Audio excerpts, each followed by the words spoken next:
Today we're going to be reacting to Scanner Barkley's The Council of the Saints, the Church's greatest weapon in the war against hell. Please go support his content, and the original video will be in the description. Thank you. Welcome to A Christian Reacts. If you like what you see, please consider a like and subscription, as that really helps the channel out. Also share it to all platforms, including yourself. That really helps the channel out. And the way I differentiate myself is I bring the biblical perspective and what the Bible says about the particular topic that we're getting into. And today we're going to be doing some more Trench Crusade, which is part of the grim dark stuff that I do on here. I do Warhammer 40k and Trench Crusade lately. So anyways, we're going to get started here before I go into some rants. Chambers of the Holy See, under the watchful... Sorry. In the well-guarded chambers of the Holy See, under the watchful eyes of the Swiss Guard and hand-picked contingents of winged communicants, rest the greatest treasures of the Church militant, the collection of the true remains of saints. Within these catacombs and chambers rests one of the very greatest secrets of the Church. The bones of St. Barbara, the ashes of St. John the Warrior, the severed hand of St. Teresa of Avila, and the reliquary of St. Andrew the General, and many others rest here protected by both the might of arms and prayers of the faithful. Hundreds of the most devout members of the Church will rotate in shifts, reciting passages from the New Orthodox Syncretic Bible, and it has been said that even active cardinals and popes have spent their time here, bolstering the walls of salvation with their faith. Alright, so I do got to bring this up. I'll show you what a actual saint is. And the people who have been on my channel know already, but for the new people. Okay. So this is Revelation 14:12 through 12. Here is the patience of the saints. Here are they that keep the commandments of God and the faith of Jesus Christ. It's that simple. No apotheosis or anything like that. But anyways. But few know of the true role of these relics, or why they are so fiercely guarded. The long-dead martyrs form the supreme advisory body of the Church and the armies of the faithful. In times of dire need, their holy remains are brought to the great council chambers so the princes of the Church, led by the Cardinal of War, and temporal rulers of the free lands can ask for their guidance. Such consultation is not undertaken lightly. Only truly vital issues such as dispatching one of the irreplaceable paladins on a mission to Inferno, opening up a new front in the Great War, or determining the hidden plans of the Lord of the 66 are worthy of the attentions of the council. Many of the... one thing too, it is quite interesting that Peter, he says, I fought the good fight, and then Ephesians 6, says we wrestle not with flesh and blood, but with principalities, and powers and spiritual wickedness in high places, right? So for Christians and stuff, we shouldn't be hating people. We should be going against the principalities and all that. But anyways. The Church's most pivotal victories, such as the stopping of the two great hegemons, Yersinia Rex, Emperor of Pestilence, and Febris, the rotting bride of Beelzebub, have stemmed from information gathered via the Council of Saints. For it is a costly and perilous ordeal. So, real quick, just be quick. Nergal, in the Bible, when I did the Nergal one, for Warhammer 40k, there may be a connection between Nergal and Beelzebub. He may be Beelzebub, so that is interesting. So anyways, I'll have to do more research on that. Reliquaries holding the remains are brought forth. If you don't know, Nergal was a Mesopotamian god. He was the god of disease and war and stuff like that. And he was called the god of inflicted death. But anyways. Reliquaries themselves are many and varied, styled in line with whatever the Church felt was in keeping with the honoured action of the saints themselves and the subtle shifting styles of the time. Cables are connected to the machines of the Synod of Strategic Prophecy to establish communication to the souls of the saints. Then, finally, the tacticians of the Synod, the purest and the most gifted, attach their spinal cables to the prophetic machines so the saints may talk through them. It takes long years to train a tactician, but You know, I would say, like the prophets and stuff like that, they had to kind of isolate themselves and to hear from God and stuff like that. And you have a connection to either God or the kingdom of darkness. So that is very interesting. But anyways, the mental and physical strain of communing with saints ages them at a rate of a year per heartbeat. And even when they might not succeed, sometimes the link between the tactician and the relic saint is too weak, their voice is a mere whisper. At other times, they speak a long forgotten, incomprehensible language that the scribes of the Holy See will struggle to even decipher. And these are not the greatest of the challenges either. The infernal powers are well aware of the council, and through the corrupted saintly relics they hold, the great lords of hell are roused when the council is in session, and they set forth to challenge their hated opponents with their own unholy powers.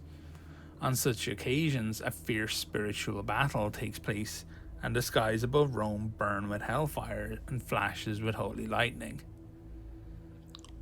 The immense it is interesting, how it says that he saw Satan like lightning fall from heaven.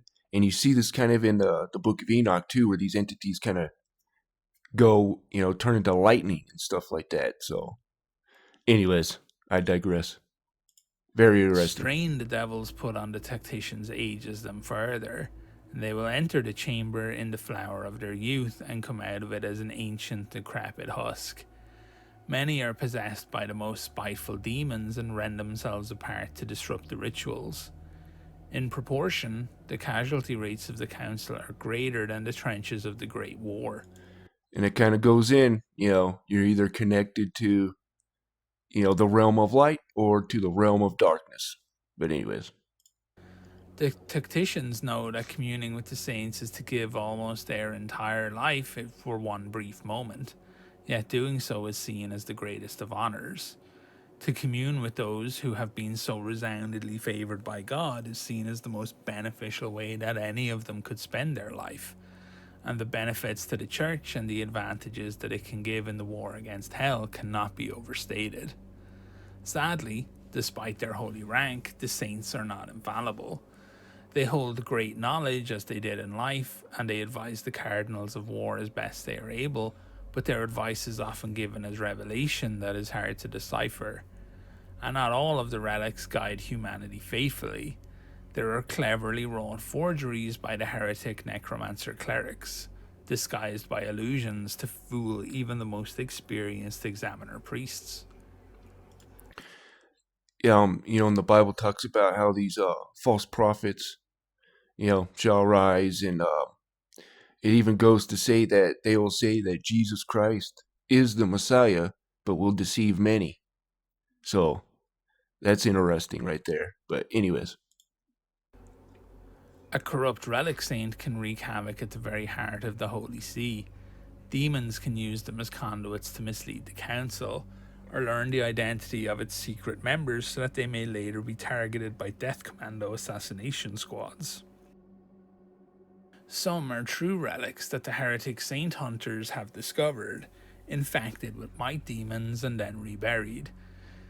It often happens that during a council meeting, these vile creatures come forth and then silently enter the mouths and eyes of the mortal conduits of the saints.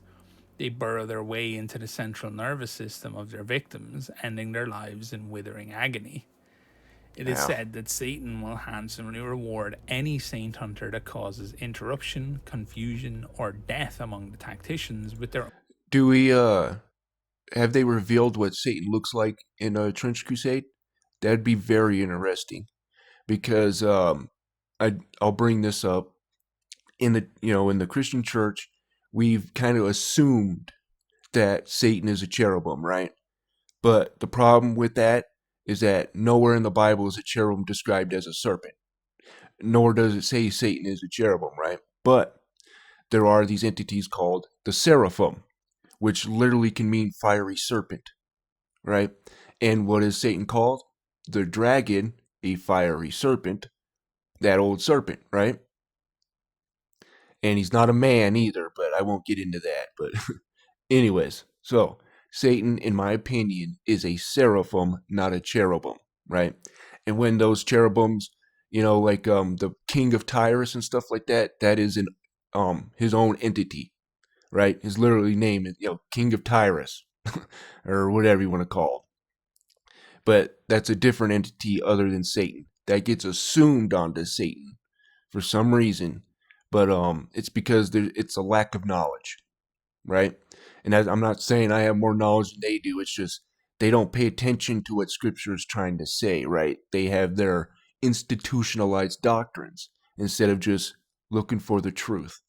And a lot of the problem is they have money built into these theories, right, and stuff like that. But anyways, Their own fiefdom and legions in hell. So the Saint Hunters act with incredible cunning and viciousness in the execution of their plans. It has been claimed in hush whisper that the 1666 capture of Gibraltar by the heretic fleet was assisted by the placement of a forged relic feeding false information to the council after they questioned it about the mysterious weapon that destroyed New Antioch over 100 years earlier. Taking into account all these tribulations, it is no wonder that the papal expedition forces are continually scouring the world for true relics of saints to strengthen the council, and the so I'm going to bring up the Strongs for Seraphim for you guys. Supreme Pontiff pays handsomely for curated relics brought forward by the warbands scouring the no man's land.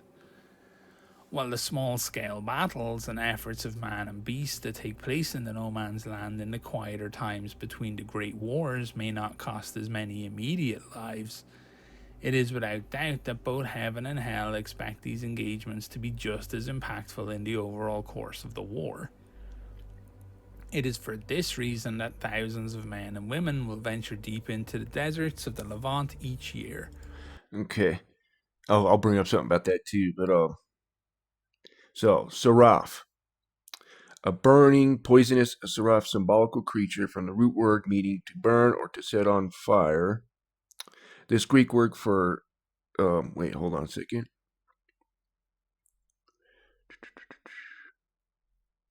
All right, so definition: seraph, fiery serpent, and that is Strong's 8314. So if you want to check that out, I don't know if you can see that, but anyways. Or silently and secretly scour the fields and forests of Europe in search for anything that they can find that might give them the advantage over their enemies. It is these battles, resolved a bullet and a blade at a time, that will truly set the course for mankind's salvation or destruction.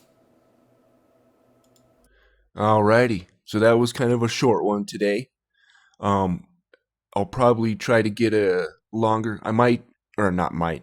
So the next one I'm gonna do will probably be every Space Marine faction by Bricky, and then we'll get into every faction from Bricky the next one or whatever. So keep a lookout for those. Also, I want to thank everybody who's been supporting my videos. You guys have been supporting it awesomely. Thank you very much. Thank you for the likes. And if you dislike the videos, thank you for at least giving me a chance. And I really do mean that. It's not tongue in cheek. You guys have been awesome. And even the guys who dislike the videos, where they have dislikes, they've actually been pretty cordial and not, some have been kind of a little wordy, but that's fine. And I want to thank you guys for not, being too rowdy, if you know what I mean. But anyways, you guys have a wonderful day.